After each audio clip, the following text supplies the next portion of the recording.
Hello students, आज मैं तुम लोगों को चैप्टर लाइंस और एंगल्स की एक्सरसाइज 6.2 का क्वेश्चन नंबर 4 और 5 एक्सप्लेन करूँ। नंबर 4 में गिवन है in figure A B parallel C D.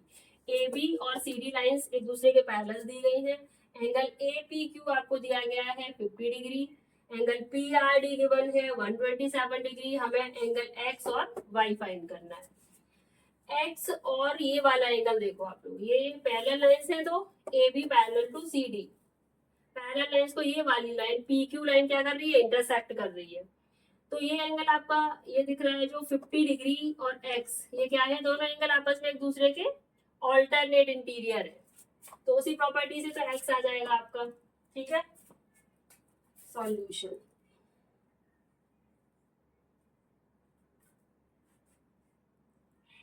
given that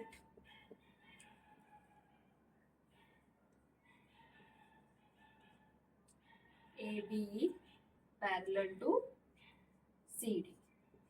ठीक है, लिखेंगे angle A P Q, angle A P Q equal to angle x, किस प्रॉपर्टी से हो जाएंगे, ऑल्टरनेट इंटीरियर।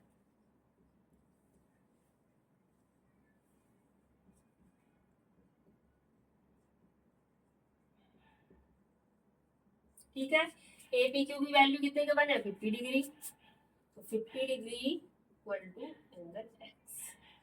तो आपके एक्स की वैल्यू क्या आ गई, एक्स इक्वल टू आ गया आपका 50 डिग्री। ओके, अब आपको क्या निकालना है, एंगल वाई निकालना है। अब यहाँ पे देखो, आपकी ए बी और सी डी लाइन पैरेलल पे ये वाला एंगल जो है आपका ए पी आर, ये वाला एंगल पूरा। ठीक है, ये जो एंगल है ए पी आर, ये किस और ये एंगल पी आर डी, ये क्या है एक दूसरे के, ये भी ऑल्टरनेट है। ऑल्टरनेट दिख रहे हैं ना, ये पैरेलल लाइंस है और ये वाली लाइन जो है आपकी पी आर, ये क्या है, ट्रांसवर्सल लाइन है। तो ये भी क्या होगा, किस प्रॉपर्टी से इक्वल हो जाएंगे, ये ऑल्टरनेट इंटीरियर से। तो लिखेंगे angle A P R equal to angle P R D. ठीक है, एंगल ए पी आर में आपके कौन कौन से एंगल आ रहे हैं, एक तो 50 डिग्री आ रहा है और एंगल वाई आ रहा है। तो लिखेंगे 50 degree plus angle y equal to angle P R D. P R D की वैल्यू कितनी गिवन है, 127 डिग्री, 127 डिग्री। ठीक है, अब एंगल वाई आ जाएगा यहाँ से, angle y equal to 127 minus 50। 127 से 50 माइनस करेंगे कितना आ जाएगा, 77 डिग्री। तो ये वैल्यू आ गई हमारी एंगल वाई की। ठीक है, एंगल एक्स आ गया हमारा 50 डिग्री और एंगल वाई आ गया 77 degree.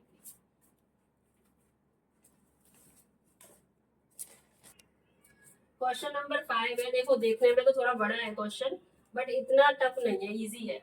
In figure P Q and R S are two mirrors placed parallel to each other. इस फिगर में आपको पी क्यू और आर एस क्या है, दो मिरर हैं जो कि एक दूसरे के पैरेलल ही रखे गए हैं। And incident ray A B strikes the mirror P Q at B. जो आपकी इंसिडेंट रे है ये ए बी, ये मिरर पी क्यू पे स्ट्राइक करती है पॉइंट बी पे, और फिर उसके बाद में at reflected ray moves along path B C. Reflect होके किस पे आती है, इस रास्ते से रिफ्लेक्ट होती है बी सी के थ्रू। And strike the mirror R S, और ये कहाँ पे टकराती है आके, आर एस मिरर पे पॉइंट सी पे। And strike the mirror R S at C and again reflect back along C D, और वापस से फिर से रिफ्लेक्ट होती है और सी डी पे जाती है। तो हमें यहाँ पे प्रूव करना है, प्रूव दैट ए बी, आपको ए बी और सी डी यहाँ पे पैरेलल प्रूव करना है। ठीक है, सबसे पहले तो यहाँ पे हमें कंस्ट्रक्शन करना पड़ेगा छोटा सा।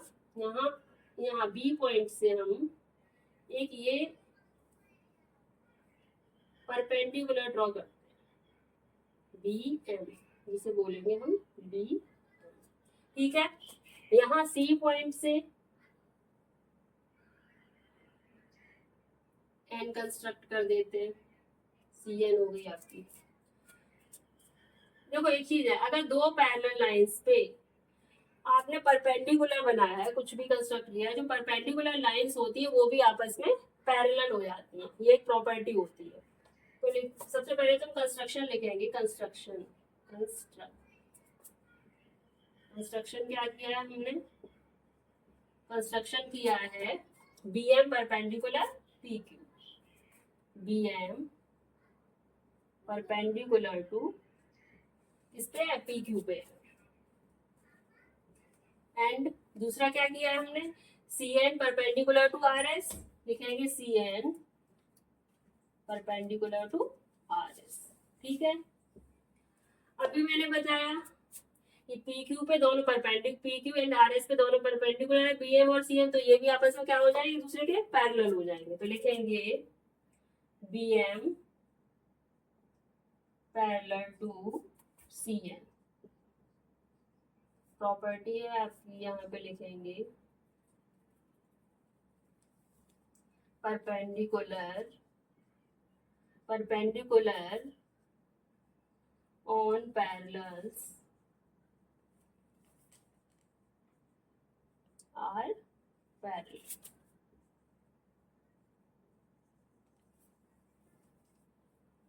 ठीक है, तो बी एम और सी एन भी एक दूसरे पैरेलल हो गए। अब देखो ये वाला इस एंगल को नाम दे देते हैं एंगल 1, ये हो गया एंगल 2, ये हो गया आपका एंगल 3 एंड ये हो गया एंगल 4। आपने क्लास 8th में साइंस में पढ़ा होगा law of reflection. Law of reflection में क्या होता है कि angle of incident angle of reflection के बराबर होता है। तो एंगल 1 हमारा एंगल 2 के बराबर हो जाएगा और यहाँ पे एंगल 3 एंगल 4 के बराबर हो जाएगा। लिखेंगे angle 1 equal to angle 2 and angle 3 equal to angle 4। यहाँ लिख देंगे ब्रैकेट में लॉ ऑफ रिफ्लेक्शन। ठीक है, ये हमारा लॉ ऑफ रिफ्लेक्शन से दोनों एंगल आपस में इक्वल हो गए। अब देखो ये एंगल 2 है, ये वाला एंगल, ये एंगल 2 है आपका, ये एंगल 2 और एंगल 3 का रिलेशन क्या है आपस में, देखो ये आपकी पी क्यू लाइन पैरेलल है और ये लाइन आपकी आर एस पैरेलल है, इन पे ट्रांसवर्सल लाइन जा रही है आपकी बीसी, बीसी पे ये एंगल जो बन रहा है 2 और 3, ये क्या है ऑल्टरनेट इंटीरियर है, तो ये इक्वल हो जाएंगे एक दूसरे के। लिखेंगे एंगल 2 इक्वल टू एंगल 3, लिखेंगे ऑल्टरनेट इंटीरियर है।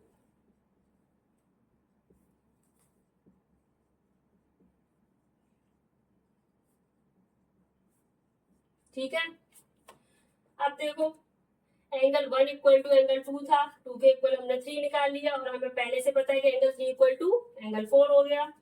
तो ये चारों आपस में इक्वल लिख सकते हैं हम, angle 1 equal to angle 2 equal to angle 3 equal to angle 4। अब चारों ही एंगल आपस में इक्वल है, तो हम angle 1 plus angle 2 equal to angle 3 plus angle 4 लिख सकते हैं। देखो angle 1 plus angle 2 equal to angle 3 plus angle 4। Angle 1 plus 2, अब देखो एंगल आपका 1 प्लस 2 क्या है, इसे बोल सकते हैं एंगल ए बी सी। तो लिखो यहाँ पे, इसको यहाँ पे कर देती हूँ सॉल्व। ठीक है, यहाँ से देख लेना, लिखेंगे angle A B C equal to, ये वाला पूरा एंगल क्या कहलाएगा, ये एंगल आपका हो गया एंगल बी सी डी। तो लिखेंगे एंगल बी सी डी। अब देखो ये दोनों एंगल क्या हो गए आपस में एक दूसरे के ऑल्टरनेट हो गए, और ऑल्टरनेट एंगल कब एक दूसरे इक्वल होते हैं, जब उनपे वो क्या किस पे होते हैं, पैरेलल लाइंस पे होते हैं। तो ए बी और सी डी आपस में क्या होगी, पैरेलल लाइंस होगी, ये ट्रांसवर्सल लाइन है, इन पे बनने वाले ऑल्टरनेट इंटीरियर एंगल एक दूसरे के इक्वल है। तो बस हमें यही प्रूव करना था कि ए बी और सी डी पैरेलल है। यहाँ पे लिख दो आप ऑल्टरनेट इंटीरियर है। ठीक है, तो लिखेंगे सो ए बी पैरेलल टू सी, यही प्रूव करना था। ठीक है, आ गया समझ?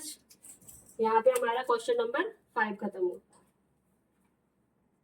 So students, if you like my video, please like, share and subscribe. Bye.